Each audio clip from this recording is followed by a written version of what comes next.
तो last class में हम लोगों ने क्या किया था, कुर्नो का मॉडल पढ़ रहे थे हम लोग, और उसमें हम लोगों ने रिएक्शन कर्व की बात कही थी।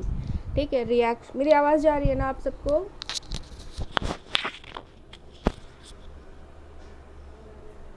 Yes ma'am. ठीक है, तो रिएक्शन कर्व की बात हम लोग कर रहे थे, या जो प्रतिक्रिया वक्र होता है उसकी बात हम लोग कर रहे थे कि इस वक्र के द्वारा भी कुर्नो का जो इक्विलिब्रियम पॉइंट है उसे हम किस तरह से प्राप्त कर सकते हैं। जैसे कि जो कुर्नो का जो मॉडल है उसमें आपने देखा था कि किस तरह से जो मार्केट डिमांड की जो मात्रा है, जो उसका मैग्नीट्यूड है, वो किस तरह से एडजस्ट होते होते दोनों के बीच बराबर भागों में बट जाता है और एक इक्विलिब्रियम प्राइस जो है वो डिटर्मिन हो जाती है। लेकिन उस फिगर को देख के जो आप कहते हैं कि संतुलन बिंदु जिसे आप कहते हैं, वो आपको नहीं मिल पाता है। ठीक है, उत्पादन का संतुलन बिंदु, ठीक है, वो आपको उसमें नहीं मिल पाता है। आपको ये तो दिखता है कि हाँ इतना भाग ए ने प्रोड्यूस किया या करेगा बाद में, और इतना जो है बी प्रोड्यूस करेगा। लेकिन जिसे हम ना, जैसे डिमांड एंड सप्लाई का या संतुलन बिंदु होता है, मार्जिनल रेवेन्यू मार्जिनल कॉस्ट का संतुलन बिंदु होता है ना, जो दो कर्व्स एक दूसरे को इंटरसेक्ट करते हैं, तो आसानी से हमें इक्विलिब्रियम पॉइंट हमारा मिल जाता है उसमें। तो वो चीज़ नहीं हो पाती है कुर्नो के फिगर में, इस वजह से रिएक्शन कर्व सामने आता है। ठीक है, जिसे हिंदी में प्रतिक्रिया वक्र कहते हैं। इसके ज़रिए आसानी से आप उस इक्विलिब्रियम पॉइंट दो प्रतिद्वंदियों के बीच या दो उत्पादकों के बीच आप उसको आसानी से प्राप्त कर सकते हैं, और दोनों के जो उत्पादन की जो मात्रा है उसको आप आसानी से देख सकते हैं। ठीक है, तो कुर्नो का जो मॉडल है उसमें जो एडजस्टिंग फैक्टर है वो आउटपुट है। ठीक, तो अभी हम लोग जिस प्रतिक्रिया की बात करेंगे, प्रतिक्रिया वक्र की बात करेंगे, उसमें जो एडजस्टिंग फैक्टर होगा वो होगा आपका उत्पादन। ठीक है, प्रतिक्रिया कीमत के रूप में भी हो सकती है और उत्पादन के रूप में भी हो सकती है। हमारा जो यहाँ पर आज के लेक्चर में जो कंटेंट है, जो जिस हम रिएक्शन कर्व की बात कर रहे हैं, वो उत्पादन के संदर्भ में प्रतिक्रिया को दर्शाता है। ठीक, तो let me share my screen.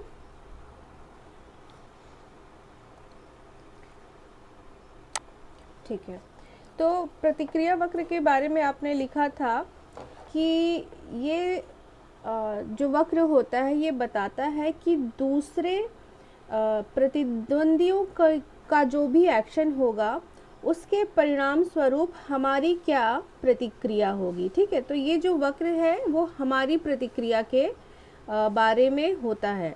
ठीक है, हम और जैसे कि आपने कुर्नो का जब आपने मॉडल शुरू किया था तो उसमें अजम्पशंस लिखे थे कि जो फर्म्स हैं वो किस तरह के होंगे, नेव बिहेवियर वाले होंगे। ठीक है, बहुत ज़्यादा चालाक नहीं होंगे, या इस तरह से आप कह सकते हैं कि वो अपने प्रतिद्वंदियों के प्रतिक्रियाओं को कंसीडर नहीं करते हैं। ठीक है, वो ये नहीं सोच पाते हैं कि उनके एक्शन का असर क्या पड़ सकता है उनके प्रतिद्वंदियों के डिसीजंस पर। ठीक है, इनके अनुसार इनके जो प्रतिद्वंदी है वो अपना डिसीजन इनके डिसीजन के आधार पर चेंज या परिवर्तित नहीं करेंगे। ठीक है, तो ये बहुत ही एक तरह से भोले भाले हैं। बाद में आप लोग को गेम थ्योरी वगैरह भी पढ़ेंगे आप इसमें, जो आपके मार्केट स्ट्रक्चर्स है, तो उसमें देखेंगे कि इस तरह से जो प्रतिद्वंदी हैं या जो उत्पादक है वो इतने सीधे नहीं होते हैं। ठीक है, एनीवे, तो ये आपका एक फिगर है। पहले तो हेडिंग डाल देती हूँ मैं, रिएक्शन कर्व्स, कुर्नो इक्विलिब्रियम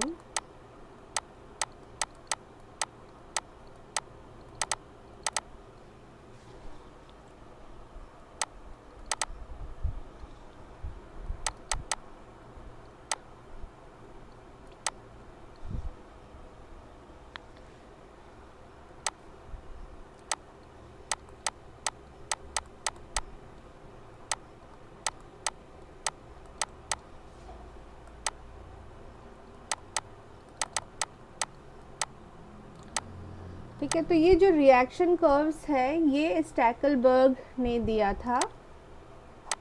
ठीक है, तो आप इसको लिख सकते हैं कि स्टैकलबर्ग के प्रतिक्रिया वक्रों द्वारा कूर्नो संतुलन बिंदु। ठीक है, ये है आपका स्टैकलबर्ग ने ये रिएक्शन कर्व्स दिया था। अब फिगर बनाते हैं।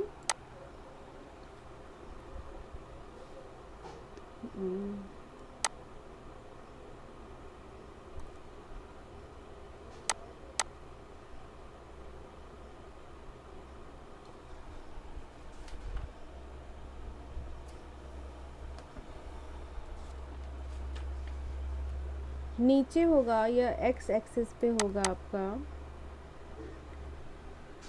ए का प्रोडक्शन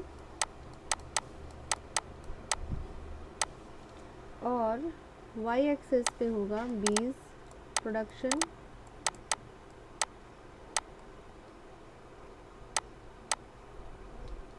ठीक है, प्रतिक्रिया वक्र बहुत ही सिंपल है, मतलब डेरिवेशन इसका थोड़ा सा जटिल हो सकता है, लेकिन फ़िलहाल हम लोग डेरिवेशन के उस पर अभी नहीं जाएंगे कि प्रतिक्रिया वक्र किससे प्राप्त होता है। पिछले क्लास में मैंने थोड़ी सी चर्चा की थी कि इसको आइसोप्रोफिट मैप्स के ज़रिए इसको डेरिवेट किया जाता है। ठीक है, लेकिन यहाँ पर हमें इक्विलिब्रियम दिखाना है कूर्नों का, तो हम केवल इसको जो डेरिवेटेड पोर्शन है बस उसको यहाँ पर लेते हैं।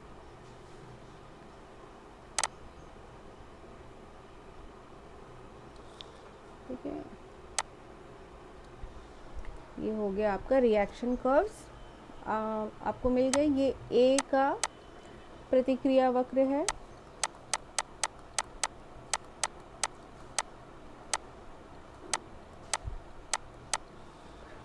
और ये वाला आपका बी का प्रतिक्रिया वक्र है।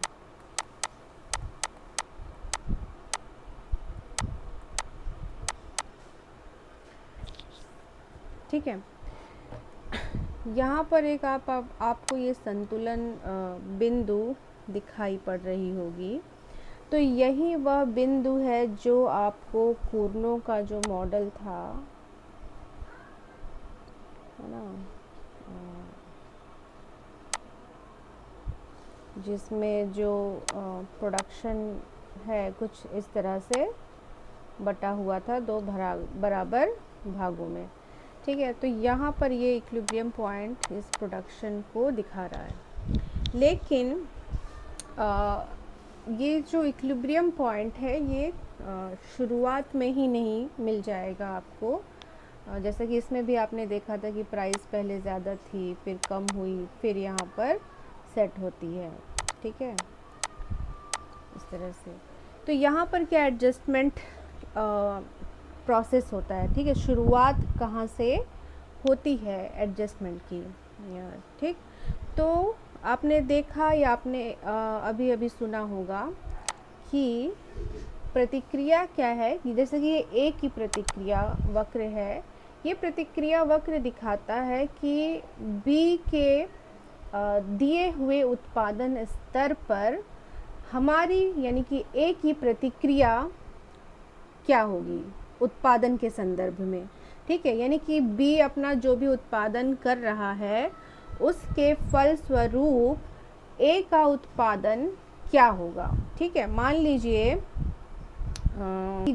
जो उत्पादक है, ठीक है, ए जो है आपका उत्पादक है और यहाँ पर उसके उत्पादन का स्तर दिया हुआ है और यहाँ पर बी के उत्पादन का स्तर दिया हुआ है।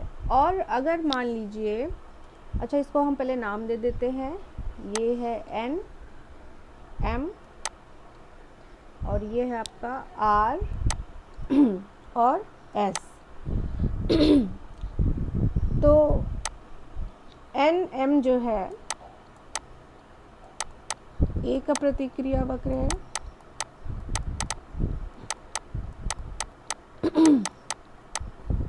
और RS बीज प्रतिक्रिया और रिएक्शन कर।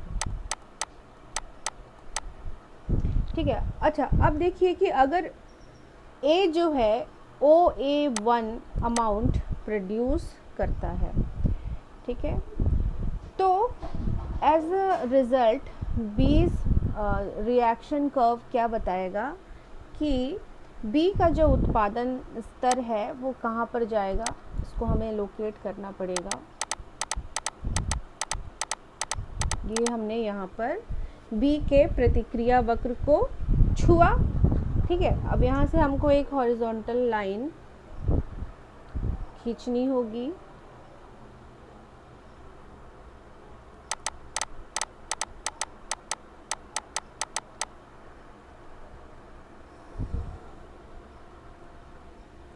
B1, ठीक है। तो A given the level of production of A, उत्पादक A जो है उसके दिए हुए उत्पादन स्तर के फलस्वरूप B का रिएक्शन कर्व ये बताएगा कि B अपना उत्पादन स्तर कहाँ पर रखेगा, ठीक है। ये B का उत्पादन स्तर बता रहा है, और अगर मार्केट में OA अमाउंट प्रोड्यूस हो रहा है उत्पादक A के द्वारा, तो B अपना उत्पादन OB1 रखेगा, ठीक है। तो मान लीजिए शुरुआत में फर्म A ही आई थी और A जो है अपने उत्पादन के स्तर को OA रखी थी, ठीक है। A का जो प्रोडक्शन है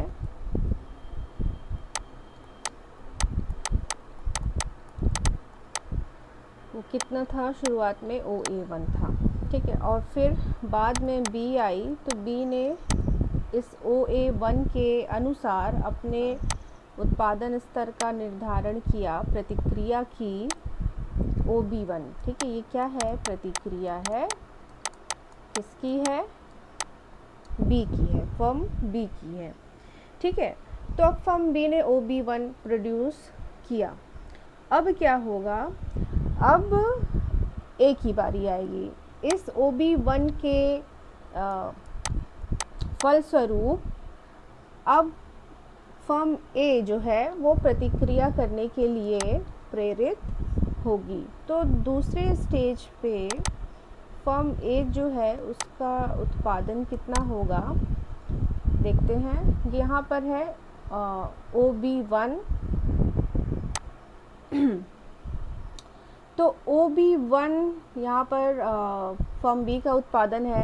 अब हमको A की प्रतिक्रिया देखनी है, तो A की प्रतिक्रिया ये हमें यहाँ पर देखने को मिल रही है, ये है पॉइंट हमको यहाँ पर मिलेगा। तो फर्म A का उत्पादन घटकर यहाँ आ जाएगा, OA2 हो जाएगा, ठीक है, OA2, ठीक है। अब क्या है, ये फर्म A की प्रतिक्रिया है जो हमें फर्म A के प्रतिक्रिया वक्र पर मिलता है, ठीक है। ये पॉइंट हमको मिला और हमने देखा कि किस तरह से फर्म A का जो प्रोडक्शन लेवल है वो घटकर यहाँ पर आ गया, ठीक। अब जो है, अब फर्म B की बारी आएगी प्रतिक्रिया की, है ना, क्योंकि ये प्रोसेस चलता रहेगा। कूर्नो के मॉडल में भी आपने देखा था किस तरह से जो प्रोडक्शन है, यहाँ पे ठीक से नहीं बन रहा होगा, रुक जाइए, उसको मैं खोल लेती हूँ तो कंपैरिजन आसान हो जाएगा।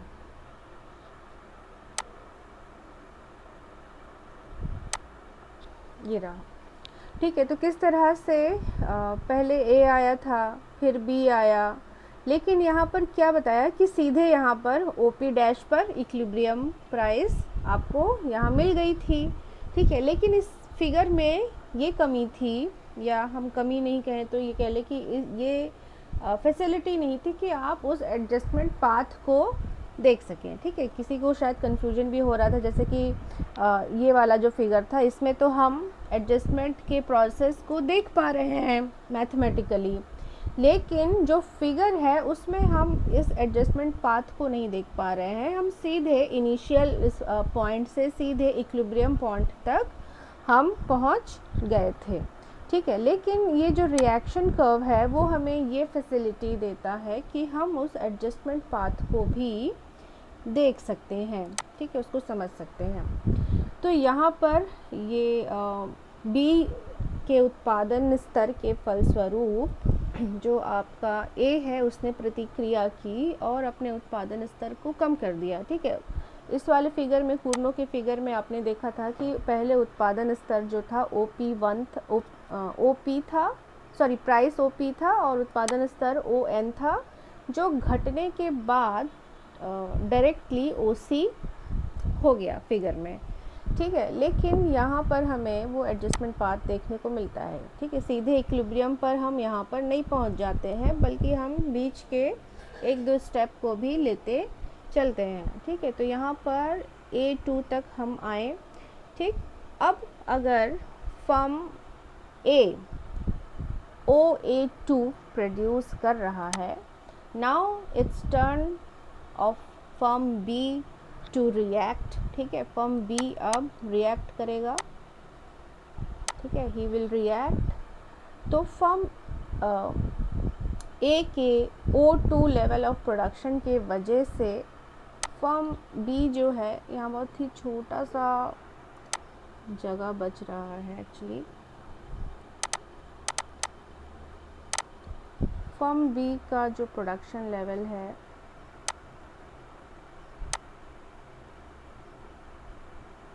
वह OB2 पर आएगा। ठीक है, OB2 पर आएगा। तो यहाँ पर हम लिखते हैं OB2 फर्म B की प्रतिक्रिया। ठीक है, अब फर्म B जब OB2 प्रोड्यूस कर रहा है, ठीक है, तो इसकी प्रतिक्रिया के फलस्वरूप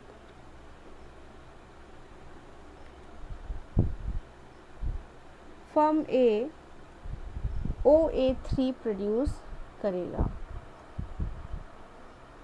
यहाँ पर कौन सा कलर लें? चलिए येलो ले लेते हैं।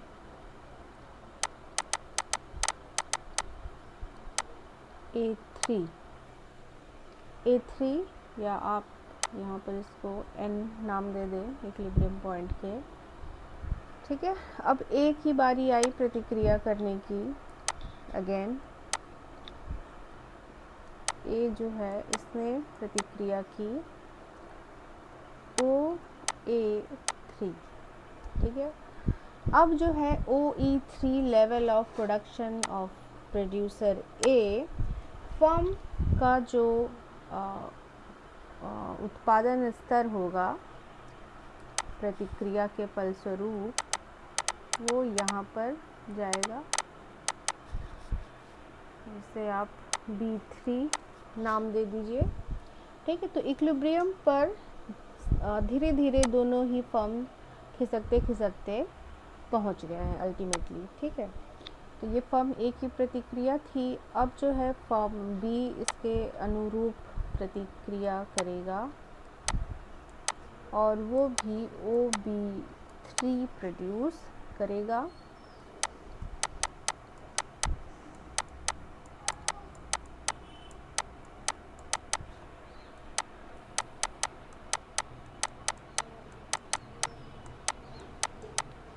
ठीक है, अब देखिए ये जो OB3 है या OA3 है, ये कहाँ पर हमको मिल रहा है? इस इक्विलिब्रियम पॉइंट E के सापेक्ष हमको मिल रहा है।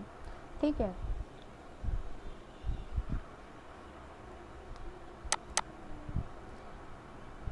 तो आपको देखने को मिल गया कि किस तरह से जो रिएक्शन कर्व है वो काम करता है और कूर्नो के इक्विलिब्रियम पॉइंट को दर्शाता है। क्लियर है यहाँ पर आप सबको?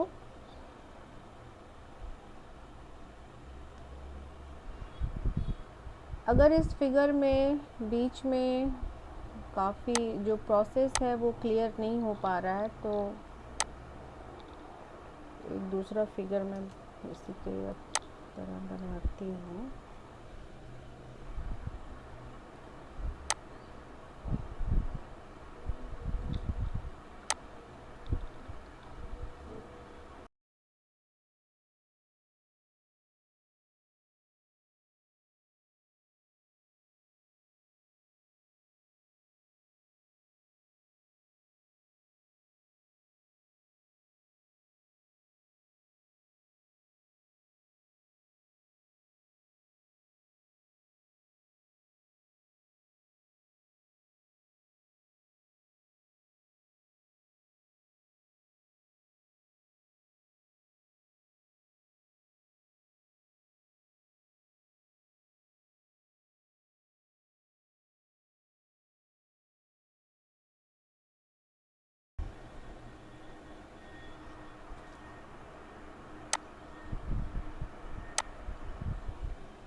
ठीक है, ये जो प्रोसेस था वो इस तरह से था, उसमें जगह कम होने की वजह से उतना क्लियर नहीं हो पा रहा होगा।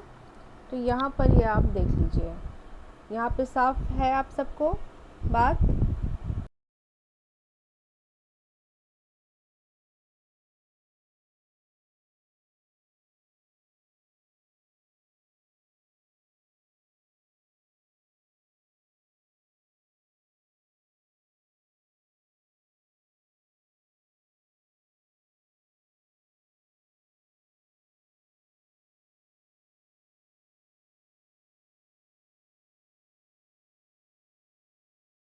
और आपने देखा कि किस तरह से स्टैकलबर्ग का जो रिएक्शन कर्व है वो काम करता है और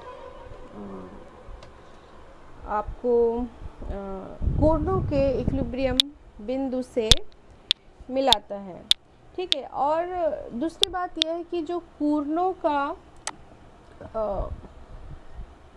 वो है फिगर है, उसमें जो संतुलन बिंदु है वो किस तरह की होती है? वो यूनिक होती है। ठीक है, यूनिक है और क्या है?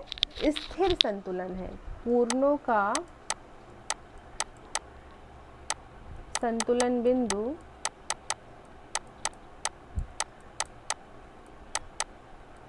स्थिर व विलक्षण है।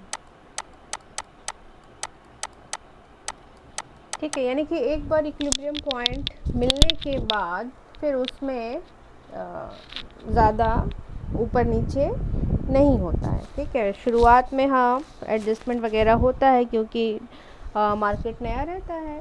ठीक है, लेकिन एक बार स्थिर हो जाने के बाद उसमें परिवर्तन नहीं हो जाता है और एक यूनिक इक्विलिब्रियम पॉइंट हमको मिलता है। ठीक है, कहाँ है ये रिएक्शन?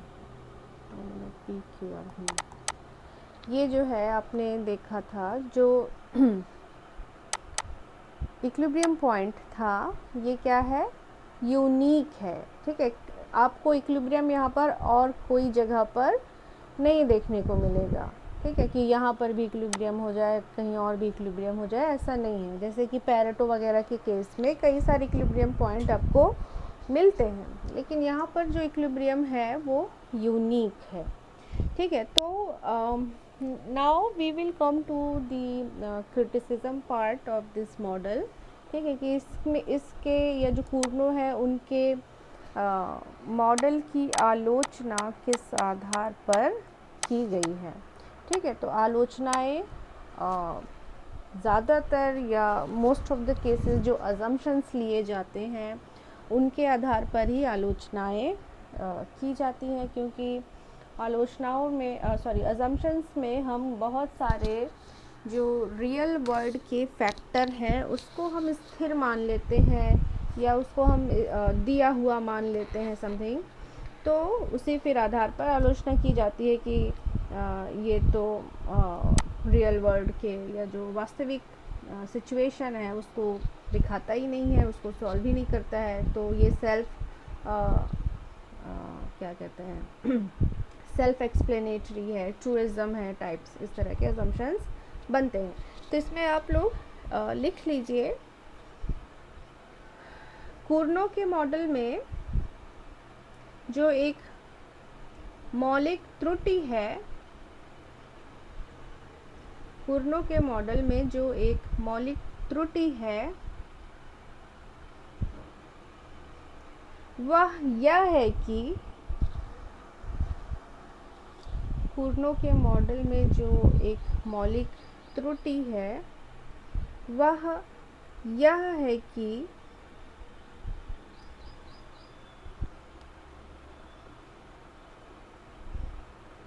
कूर्नो के अनुसार वह यह है कि कूर्नो के अनुसार एक उत्पादक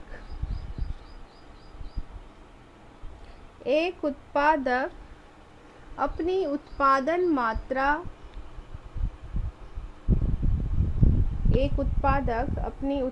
मात्रा निश्चित करते समय यह मान लेता है कि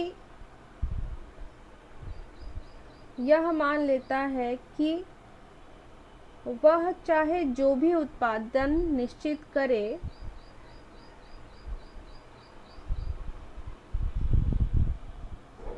वह जो भी उत्पादन निश्चित करे उसकी प्रतिद्वंदी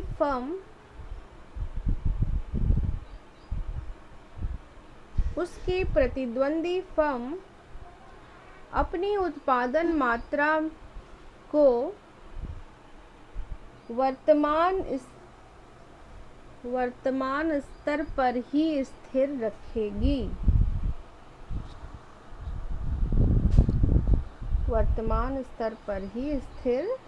रखेगी। यानी कि जब हम यहाँ पर रिएक्शन कर्व्स देख रहे थे, तो हम जब ए ने जब डिसीजंस लिया बी के अनुसार, या जब बी ने डिसीजन लिया ए के अनुसार, तो हम ये नहीं सोच रहे थे कि अच्छा हाँ मतलब ए ने शुरुआत में प्रोडक्शन किया OA1, ठीक है, फिर जब बी ने ये सोचा कि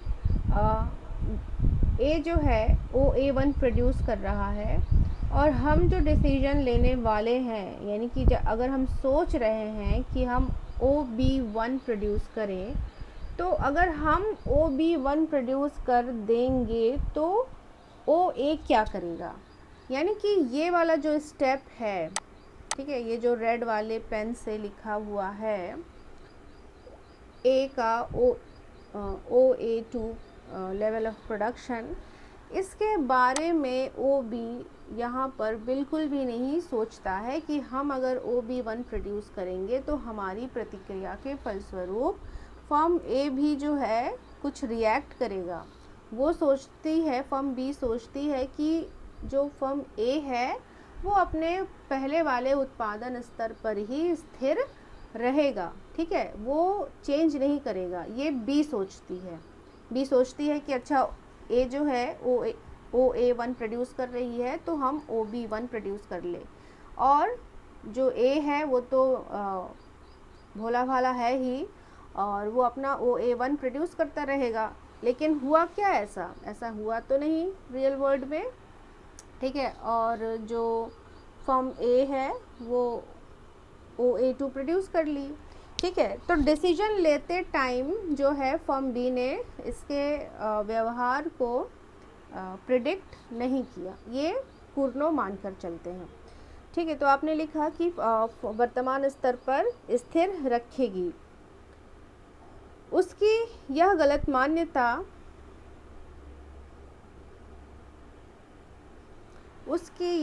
मान्यता तब भी बनी रहती है, लिखिएगा, उसकी यह गलत मान्यता तब भी बनी रहती है जब वह वास्तव में अनुभव करता है कि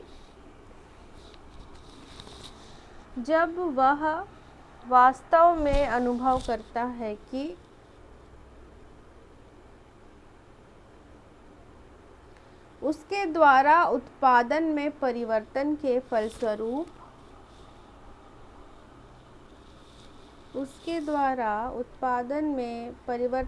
फलस्वरूप प्रतिद्वंदी अपना उत्पादन स्थिर नहीं रखते।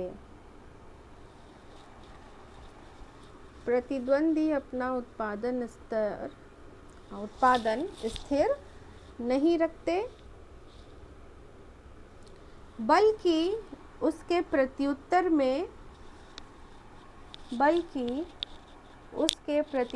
में अपनी उत्पादन मात्रा पर पुनः विचार करके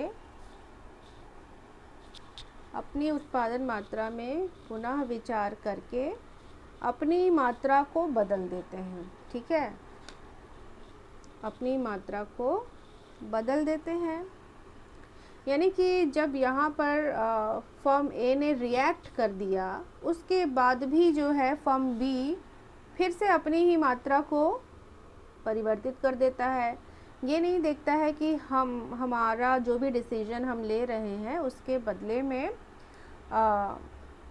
फर्म ए जो है रिएक्ट कर रहा है। ठीक है, और ये प्रोसेस चलता चला जाता है।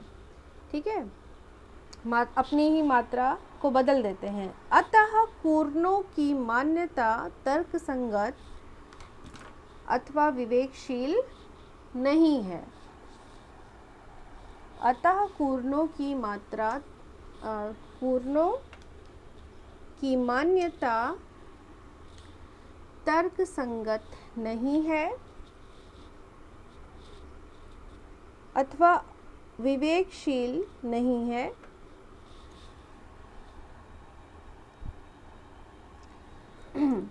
विवेकशील व्यवहार के अनुसार एक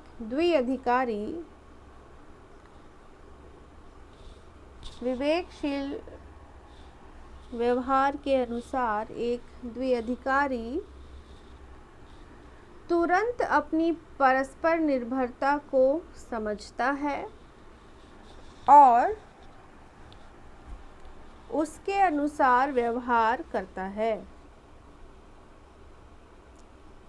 तुरंत अपनी परस्पर निर्भरता को समझता है और उसके अनुसार व्यवहार करता है। किंतु कूर्नों के विश्लेषण में ऐसा नहीं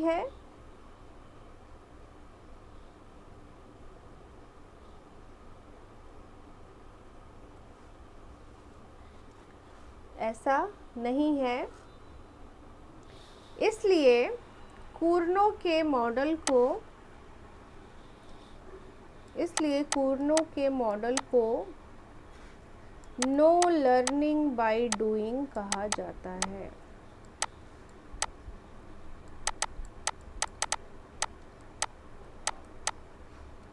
ठीक है, यानी कि ये अपनी गलतियों से कुछ सीखते नहीं हैं। ठीक है, लर्निंग बाय डूइंग का मॉडल होता है बहुत सारे सोशल रिसर्च में। लर्निंग बाय डूइंग कि हर व्यक्ति या जो कोई भी संस्था है, चाहे इंडिविजुअल है, वो अपने पास्ट के डिसीजन से कुछ सीखता है।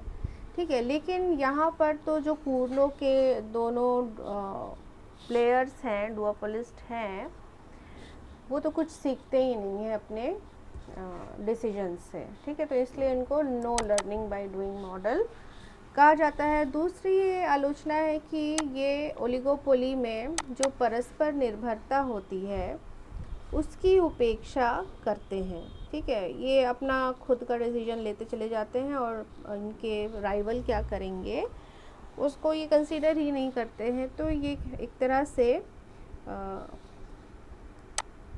परस्पर निर्भरता की उपेक्षा करते हैं। ठीक है, तो ये आपका मॉडल कंप्लीट हो गया है घुटनों का। घुटनों का जो अपना फिगर था, उनका जो मैथमेटिकल प्रोसेस था उसको भी देखा, और स्टैकलबर्ग के रिएक्शन कर्व के द्वारा हम किस तरह से घुटनों के स्टेबल इक्विलिब्रियम को डिराइव करते हैं वो भी आपने यहाँ पर देख लिया है। ठीक है, तो आज इतना ही पढ़ाएंगे। नेक्स्ट लेक्चर में हम लोग बर्ट्रैंड का जो मॉडल है उसको देखेंगे। ओके,